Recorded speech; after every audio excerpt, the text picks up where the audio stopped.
Hi, welcome back to my channel, 𝐕𝐄𝐍𝐷, I'm Qian. This is Dan of Vagabond Awake, and we're coming to you from Padassi, Panama. In this video, we want to talk about that why we always want to make our target budgets is less than $1,000 per month. Yeah, so we look for places around the world where people on limited budgets can live. Some only have 1,000, some 1,500. And when we can, we try to live in that range, and hopefully once in a while we'll be able to hit it and even get below 1,000 a month. And Yes. because that's what our audience, some of them only have that much money for their pension. And also that we live less than $1,000 a month, try to be, but we want to live a comfortable lifestyle. It's not like, very cheap. It's cheap, but it's comfortable, that kind of thing. Right. That's why, before that, our budget, that Dan said our budget is about $2,000 per month. And I see like that's a very high budget, Yeah, that was back in 2017 when we first started traveling, right? Yeah. And I had a online consulting job at the time, and so that budget was easy for us to maintain. Yeah, it's very easy to. But then I got laid off, and I looked at what I had in savings, and I said, it's going to probably take a couple of years before we can get our YouTube and our membership income up high enough where it'll pay for our expenses. So we set a low budget. I think we set it at 15 originally, right?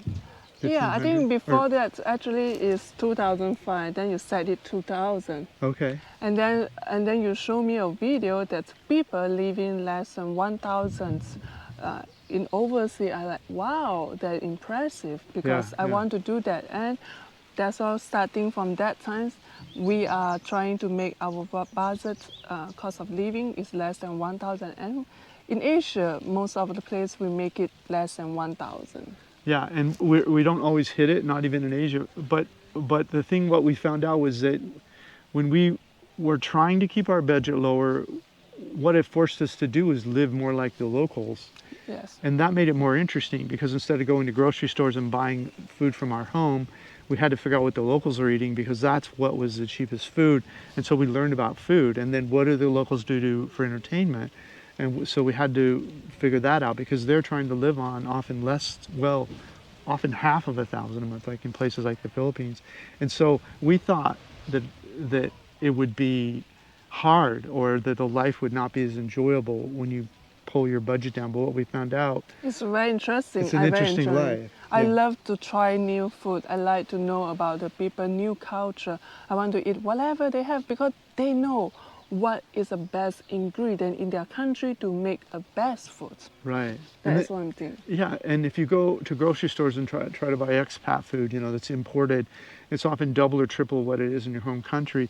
But if you focus on what the locals are eating, and you go into a grocery store and you know what the ingredients are, you can often make stuff for cheap, like $1 or $2 per meal by cooking at home. And often you can find expat restaurants. And also that this local restaurants. This also that helping cheap. for your channel, because there's people also try to look at where they can live comfortable but cheap and not over their budget. Yeah. They can have like 1,500 per month on their pension, but you cannot spend 1,500 per month, because you need to save your money for your backup plan as well. Right. So if you have $1,500 pension, you want to live less than 1,000, so you have 500 for the backup, What we found is the people that have been attracted to our channel and that tell stories of living on 500, 600, 700, 800 a month, Yes. they're people that often befriend locals in whatever country, Yes. and they learn where the locals eat, they learn what the locals buy in grocery stores, they learn what locals do for fun, they hang out with locals more, and that's how they're able to learn how to do it. And people that go to a country and they just hang out with expats, they learn what expats are doing, which is living in, buying food at expensive restaurants that are not local food, but food from home that's often not as good as food from home. It's usually a compromise.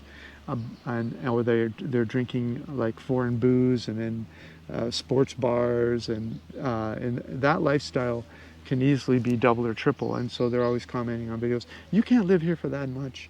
And they're right, they cannot live there for that much. Yeah, they're right. But we can live there for that much. But not about you can live there. Yeah. You have to according your lifestyle, because everyone is different. Yeah, and we've adapted quite a bit, and we still don't hit it every month. No. And so there's no guarantee that you can do it, but if you do what we call an exploratory visit, and you go to a country and you befriend some locals or read about what locals eat and where they shop and what they do, study the locals, then you have a better possibility. And one more thing is, if you go to a place, you will stay there for a very long, like 3 to 6 months or a year. We are going there for a month or 2, and so we try to see what is a tour you can go to see around, what is a museum. So a lot of money that we spend on all these things and transportation, it costs a lot of money, that's why we cannot maintain. But if we stationarily in a one place. Like when we were in 𝐕𝐀𝐍𝐻𝐃. Yeah, when we do in the 𝐕𝐀𝐍𝐻𝐃, in definitely. the Philippines, it was easier to maintain our budget. It's very easy to maintain our budget. What example of what Chung's talking about right now, we're in Panama and we're going from city to city, and so we're doing transportation between cities. When we get to a city, we may only be there for a week or 2, and so we have to hit some restaurants, we have to go see things, and so we're spending money every day, which once you're settled into a place, you're not going to need to spend as much. Maybe you'll go on 2 or 3 excursions a month. You're not going to go somewhere every single day, and so it's harder for us to maintain that right now because of the rate we're traveling at. So, and also the thing, a currency. The currency is different. In Panama, the currency is balboa, which is same like a US dollar. Yeah. And some other country, Latin America will be slightly expensive than Asia. Yeah, it's more expensive, I would say. Yeah, so in Latin America, if you can maintain less than 1,500 per month, that is very good. Yeah, and people are, we've had several guests on our channel that maintain 1,000 a month in Latin America. In Panama City, I have a woman also maintain like 800 per month, Right. Of their everything cost of living. Yeah. So it depends on how your lifestyle is. And we're trying to find some good food, and it's a local food, and it's a interesting food for you to go and check around the restaurant. Right. Yeah. And so originally we were just traveling when I had a job online, but then suddenly we had to meet a budget. And that's, necessity is the mother of invention. If you have a budget you have to live on, you have a better chance of hitting that budget. If you're just doing it as an experiment and you have more money than you need, it's going to be tougher for you to do it. It really comes out of necessity. But I think one of the points we've already made that I think you really should take to heart is that you might find that by trying to live like a local, your life will be more interesting. Oh, yeah. Because you're going to find out what a country's really about. Yes. Because you'll be learning from the people who live there. Kind of like when in Rome, do as the Romans do.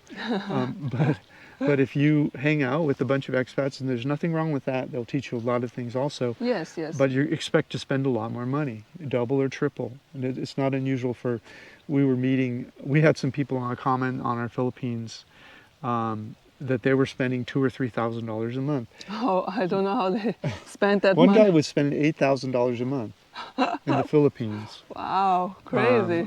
Yeah, that's crazy. But that's what he said anyway. And you'll meet a lot of expats that are, in the range of 15 to 2,000.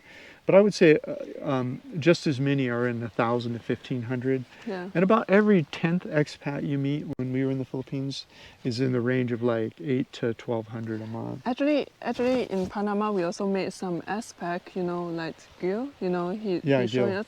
There's a lot of expat also, they live less than $1,000 in Panama. Even in Boquete, In Boquete. Now, Gil's he doesn't have that kind of limit on his budget, so he's spending more than that. But he told us about a girl that he knows that lives in an apartment in downtown Boquete. And what did he say her rent was? $250 or something? Yeah, and her cost of living is about like 500 to 800. Yeah, 500 to 800 a month. So now she's unusual for Boquete. Most people are attracted to Boquete because it has an American lifestyle, right? They're $600-800 a month rents that look like rents you'd be paying for $1,000 to $2,000 a month in the U.S. and they're in beautiful setting, dishwasher, microwave, toaster, all of the amenities, washer and dryers. And then, of course, many of the people in Boquete bring their car or buy their car. So it's most of the people we saw or met in 𝐕𝐀𝐆𝐷, they're living on probably 1,500 to 2,500 a month, some 3,000. So, but that doesn't mean that someone like Gil's friend can't live on $800 a month. So it's really about how clever you are, how willing you are to pay attention to what the locals are doing, because the locals are offering on salaries of 800, 1,000, some only 600, and some of them are raising families on those salaries. Yeah, but we cannot compare ourselves to foreigners because they know where to get the local to locals, food. you mean? To locals. To local, yeah, okay? Yeah. And we cannot compare. We just leave half them because we need to find ways, fish market, the local markets. They know where everything is. They know everything, so and they when can they live show there. when they show up, they're not paying a foreigner tax. Yes. And you've probably heard of that before, but not everywhere in the world, but in some places in the world, the locals either living on a very tight budget and they know what they should pay for something. Yes. But when a foreigner or an expat shows up at a market, the locals know that they don't know the price of things, so they'll start a little higher. Yeah. And but if you know and you can them. negotiate, maybe you can get it down to local prices. That's why you need to mix out with the local, you need to mix out with some aspect to know about how much you need to pay and all these things. So that is our video about why we, our monthly target for our cost of living, we try to maintain $1,000 because that is a benefit for you. So there's a benefit for me also. I need to save money for my future. Chung's very good at saving money. Thank you so much for watching this video, and I hope you enjoyed this video. Make sure to like, comment And subscribe. subscribe. Bye-bye. Bye-bye.